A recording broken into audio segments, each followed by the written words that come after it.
once again to the Zach Carpenter Show here on the BCHS Bear Network. I'm your host, Gary Ownbey. Today we're going to talk a little bit about Bradley Central boys basketball. We had 2 or 3 games played since our last show, but we always like to start with Coach Carpenter introducing the special guest you have today. We got junior guard Trevor Carpenter here, no relation. And we got assistant coach Colby Dills with us. Glad to have both of you guys with us, and we'll start with Trevor there. Trevor, you are a junior. You've been playing Bradley for 3 years here. Give us a little bit about your background again. Where'd you play middle school ball at? Lake Forest Middle School. Lake Forest? Yes, sir. You play any other sports at Bradley besides basketball? I played football for 2 years. Quit this year. Okay.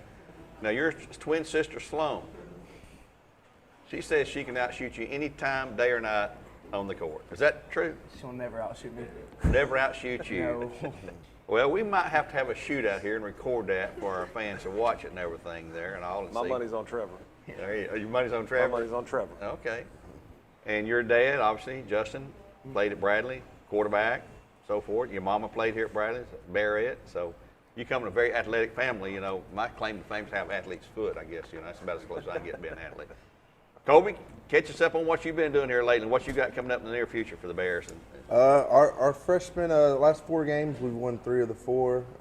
Went up to Ray Monday and lost that. But before that, we had beat Cahulla Creek, Notre Dame, and Walker Valley last week.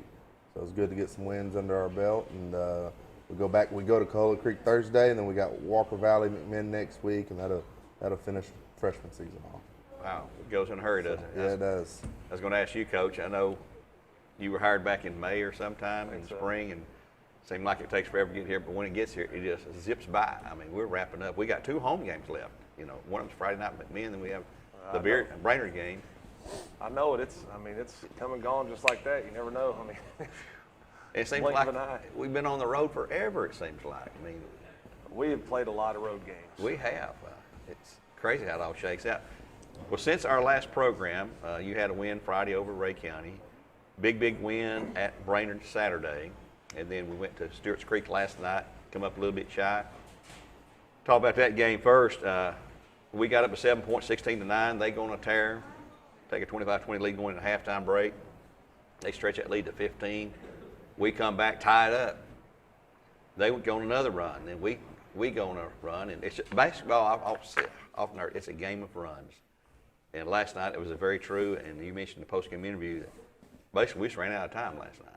And I tell the guys all the time, this is a game of runs. Don't get too high, don't get too low. When they go on their run, you know, stay the course, stick to the game plan. And we did a nice job fighting back, and I thought we had the momentum there. You know, like I said last night, we did just run out of time.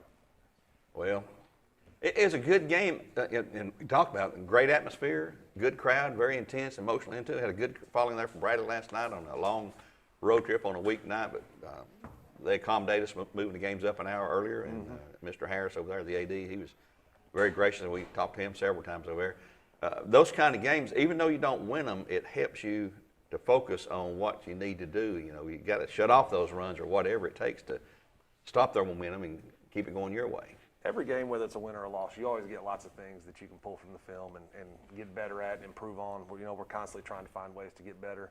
And, you know, like I told you last night after the game, I thought that gave our guys an idea of what it's going to be like in the postseason on the road. You know, you going into a different environment you've never been to before. Their fans were great. They were loud. They were into the game. You know, it was a hostile environment, and I think that'll help us in the long run. Well, and that matches up in not our region, but our sub-state bracket. So who knows down the road, that may be a team that comes back this way or we go that way there. Going back to Saturday's game down at Brainerd, it's a place that you don't go and win very often on the road at Brainerd. I thought, looking to stats, I couldn't make the game. I saw the stats. J.D. Kirkpatrick, 7 points, but 12 rebounds and 8 offensive rebounds. And you hammer home all the time about how important offensive rebounds are and how sacred they are to you as a coach. It gives you free possessions. You know, you're not going to make every shot. You got to have guys that are willing to go in and do the dirty work and crash the glass. And he, you know, it had been a while since J.D. had played, and he stepped up when his number was called, and they did a great job for us. You know, not just him, the whole team did. We ended up with 21 offensive rebounds for that game. That was a great team effort. That's a big number of offensive rebounds. And here again, another quality team that you played there. Looking ahead to what we've got now, Friday night, the biggest game of the year actually for the Bears, a home game with McMinn County, who beat us up there at their place. And it's one of those games, as you've said over and over, a must-win to stay in the district race for them. It is. It is. You know, after last night's game, I think it's kind of a log jam. You know, if we take care of business going out, then we'll be sitting just fine going into the district tournament. And we've said, you know, maybe the team that wins out, we've got 3 district games left with McMinn here, then we got to go to Walker Valley and Cleveland, the last 2 games. If one of those teams wins out, they're probably going to be district champs. You know, it could be Howard. I mean, right now we got Howard with 3 losses. We've got 3. Cleveland's got 3. Walker's got 3. McMinn still just got 2 right now. So they're sitting a half a game ahead of everybody at this point. But it's probably the most balanced boys race that we've seen in a long, long time. Just depends on who gets hot at the right time and can win that district outright. You know. Right. And we just got to take care of us. We got to worry about us, take care of business one game at a time. Don't look ahead and approach it that way, and I think we'll be just fine. Well, I mentioned the other day, I was doing a little work for the paper there. Brain game, we had 5 guys out in street clothes, wasn't playing at all. Right. Last night we got one of those back. Shavera came back, he looked pretty good out there. Hit a couple of threes first quarter, got us going. And get Carter back hopefully maybe this week, Carter Howard. Hopefully he's going to practice today, so Okay. we'll test it out a little bit and see how it goes. Still got some others out there that be nice to have them back before tournament time gets here. It would. It would, but the guys, you know, they've done a great job. Next man up mentality. Yeah. You know, somebody goes down, we got another guy ready to go. That's what you got to have, especially when you get toward the postseason there. Trevor, I know you're the outside gunner, you know, when you're on. Sometimes you have a bad night like every shooter does. You got to keep shooting that ball, though. What's your take on things? What would you like to improve? Tell the coach here, see if it's the same thing he thinks you should improve Definitely on. on defense. Stay in front of the ball and loading to the ball. On defense, stay in front of the ball, Coach. That's Pretty good assessment. You know, he hears that practice 3 times. on the ball, he does a decent job. It's when his man goes away, we're still working with him. He's gotten better at it from the beginning of the year, not chasing his man and staying in his gap where he's supposed to be at. But you know, that's not just him. That's everybody. Yeah. Things we're constantly trying to work on and improve on. It's just a matter of mind over matter, I guess, sometimes. Kobe, you guys are going to wrap the season up with 2 or 3 more games, you say. What's your take on your season so far? How would you grade? I asked him last week, you know, I think it was. What kind of letter grade would you assign to your team at this point of the season? It's been an up and down year. We've had some lot of, you know, we only got 8 kids. You know, we started off with 9, and we've had a kid decide not to play anymore. So it's been kind of challenging practice-wise, not having 5 guys. But I would say probably a B-. You know, just because like I said, it's been highs and lows. But you know, the highs I felt like were pretty good. Like I felt like we played pretty good against Notre Dame and Walker Valley last week. So hopefully we can finish strong and get that maybe to B+. Always room for improvement. Yes. Never happy with what you're at. You've got something that's got to be improved all the time, right, Coach? Got to work Absolutely. on it. Well, it's going to be fun. I mean, this season, as we said, has flown by. We've had some really good games. We've had some games where we didn't play as well. We've done good on the road. Went to Alabama and won a couple of games there. Went over to Salina and won 1 out of 2 there in Christmas break there. But these games, like you played last night at Stewart's Creek, and you've got still out of the district, you got Brainerd here on the senior night. That'll be Saturday the 12th. And then that Monday, I believe you got McCauley.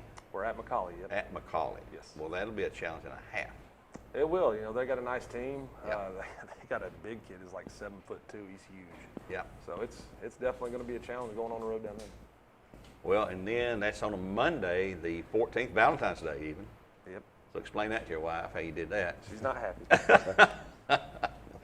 And then the tournament starts on the 16th at McMinn County, but that's a 2 or 3 or a couple of weeks down the road there. We got to take care of business in the meantime here with the Bears. So has our free throw shooting improved? It has. Boy. You know, they're still, you know, at Brainerd. No, it was at Right. at Ray County. We didn't shoot the ball too well from the free throw line, but at Brainerd we stepped back up and made the free throws when we needed them. And Yep. So it's 13 of 16 at Brainerd. It's a work in progress. Yep. And a poor 1 of 6 at that Ray County game, although you won it there. Last night, we made some free throws. Let's see, what did we do last night? Stewart's Creek. 6 of 9 last night. And the key stat to me when I look at these stats at the end of the game, they made 17 free throws. We made 6. So they shot 23, we shot 9. They shot 14 more than we did, made 11 more than we did. We lose the game 4 points. That sort of, but you're on the road. You got to That's how it remember goes that. on the road. You're on the road. You got to be expecting things like that, and it don't always go the way that you want it to sometimes. And sometimes it's just the way it is. That's just the way it is. So you just got to overcome that and move on. Yep. Well, Trevor, thank you for being here today. We'll have you back on the show again, I'm sure. Kobe, as always. We have you on football and basketball and whatever that's going on here. And Zach, as always, appreciate you being here as well. Thank you. Until next time, we'll be back with our show next week. We'll talk about the McMinn County game, and we'll talk about the Walker Valley game. So we'll have those 2 games played before our next show, which will take place next Wednesday morning. Until then, we'll say God bless for now, and go Bears.